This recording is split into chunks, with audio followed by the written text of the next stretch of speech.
او پارێزگە ها ji ber ciwanî û siruştê wê ku bizav dihêne kirin bibîte paytextê geşt û guzarî hatiye diyarkirin pîstirîn bajêr ji layê jîngehê ve.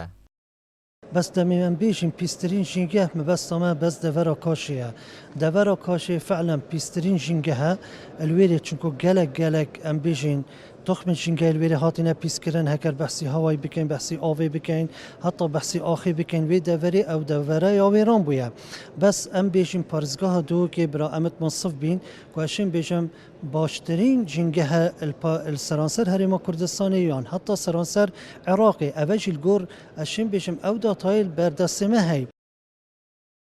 ji ber wê metirsiya li ser xelkê dihûkê û pîsbûna jîngeha wê peymangeheka ehlî bi danana panelekê bi navê dihûk ciwantirîn bajêr û pîstirîn jîngeh rabûye. كچندین دزگاه و رکخراوین نیف دولتی راپورت بلاف کرین انا خاصمه گرین پیس رکخراوا گرین پیس دمایکا 2019 دیار کریه کو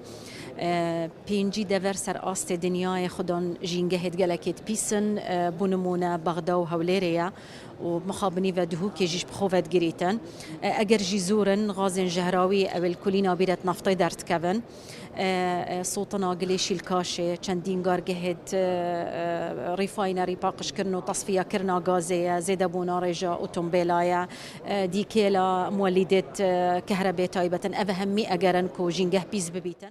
لدیف آمارن ریوبریا ساخلمیا دهوکه نخوشی بگشتی و پنجه شیر به تایبتی لدهوکه زیده بویو هوکار سرکی جنگه هاویه. از نشین بجمت رجا چندش صدیه ما پیشوی نهات یا پیوان کو هم بجین ابا سبب سرکی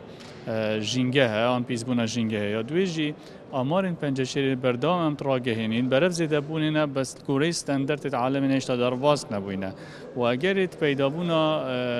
پنجه شیری